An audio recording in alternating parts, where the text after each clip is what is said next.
여호와여, 악인에게서 나를 건지시며 포악한 자에게서 나를 보존하소서.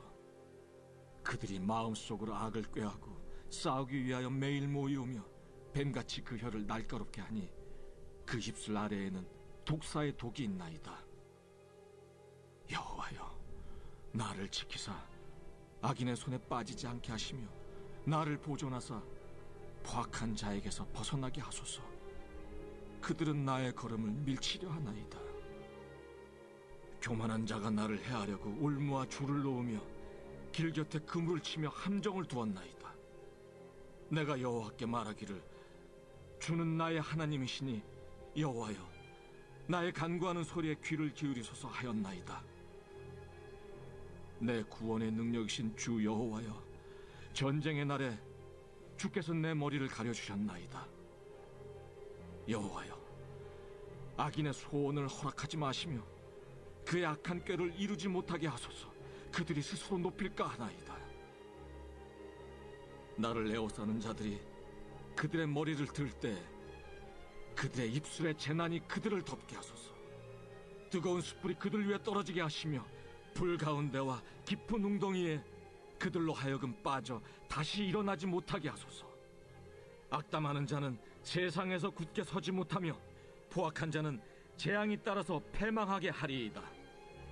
내가 알거니와 여호와는 고난당하는 자를 변호해 주시며 궁핍한 자에게 정의를 베푸시리이다. 진실로 의인들이 주의 이름에 감사하며 정직한 자들이 주의 앞에서 살리이다.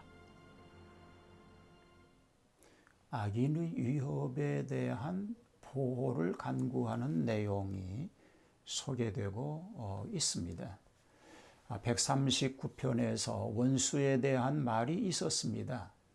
이어서 이 시인은 원수의 손에서 구원해 주시기를 간원하고 있습니다.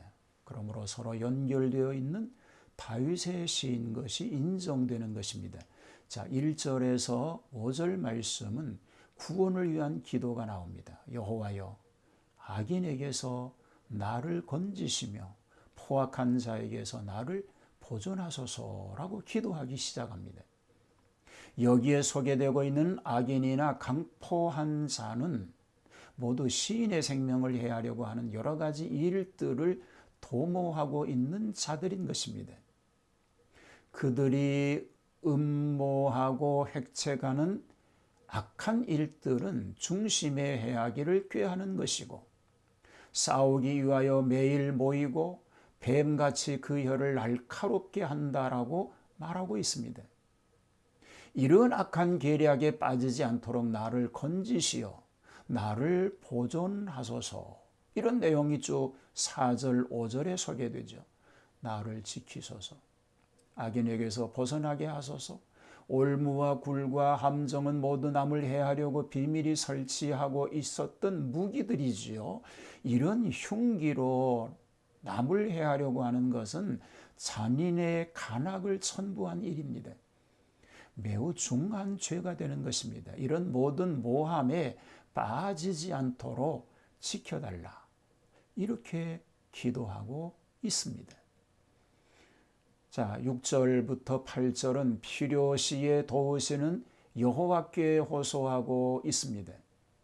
시인은 신과 자기와의 관계를 들어서 그것을 자기가 신의 보호하심을 기대할 만한 이유로 하여 애소하고 있습니다. 아니, 반드시 대적자들을 벌하시리라고 하는 신념의 근거를 말하고 있습니다. 자, 여기 보면 주는 나의 하나님이시라고 하는 신념입니다. 그의 하나님께서 어찌 그를 원수에게서 구원하지 않으시랴는 것이죠. 과거의 전쟁 과정에서 그 머리를 다치지 않도록 보호해 주셨던 그 역사적 사실에서 얻어지고 있는 그 신념인 것입니다. 과거에 보호해 주신 하나님께서 어찌 미래엔들 그리하지 않으시랴라고 믿으면서 호소하고 있습니다. 자, 여호와여, 악인의 소원을 허락하지 마시며 그의 악한 꾀를 이루지 못하게 하소서. 그들이 스스로 높일까 하나이다. 8절에 이렇게 말합니다.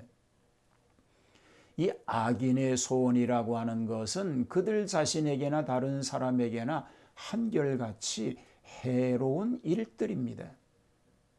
하나님께서 그들에게 그것을 허락하지 않으심은 그의 인자하심 때문입니다. 그 악한 꾀라고 하는 것은 음모한 총계들이지요. 잔인한 간계들이 다 수포로 돌아가게 되므로 악인들이 자기 잘난 체 하는 자고를 못하게 해달라고 호소하고 있습니다. 여기 전쟁의 날은 곧 전쟁은 여호와께 속하였다고 하는 뜻에 근거하고 있습니다. 싸움의 승리는 언제나 하나님의 장중에 달려 있다라는 것이죠. 자, 9절에서 13절은 멸망과 축복으로 갈라지는 내용을 소개합니다. 9절에서 11절은 악인의 멸망을 말합니다. 악인의 멸망은 결국 하나님의 공의로우신 처사입니다.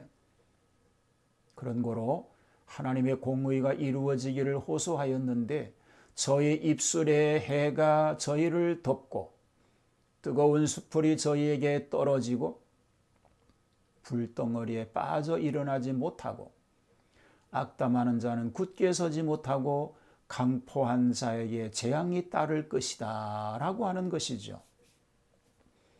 그런가 하면 12절과 13절은 의인의 축복을 얘기합니다. 고난당하는 자를 신실하게 하시고 궁핍한 자에게 공의를 베푸시며 의인이 주의 이름으로 감사하게 되고 정직한 자는 주의 앞에 거하게 된다라고 말합니다. 의인의 기도를 더욱 잘 들으시는 하나님이시라고 말하고 있는 것을 알 수 있게 되어집니다. 이 140편에서 시인은 그 기도 끝에 신념을 가집니다. 성도의 믿음은 그리고 성도들의 기도는 언제나 하나님의 축복에 대한 신념에서 얻어지는 결과인 것입니다. 이런 신념과 이런 믿음으로 기도로 승리하는 복된 삶이 펼쳐질 수 있게 되기를 주님의 이름으로 축복합니다. 바른 신앙으로 살게 하옵소서. 바른 믿음으로 살지 않으면 결과는 파멸에 이를 수밖에 없음을 알게 하시고 하나님이 과거에도 지금도 미래에도 도와주실 분이심을 믿고 그 도우심으로만 승리하는 놀라운 은혜의 삶을 살게 하여 주옵소서. 어려운 시대일수록 주님의 도움이 필요합니다. 오늘도 우리 가족 모두를 지켜주시옵소서. 예수님 이름으로 기도하옵나이다. 아멘.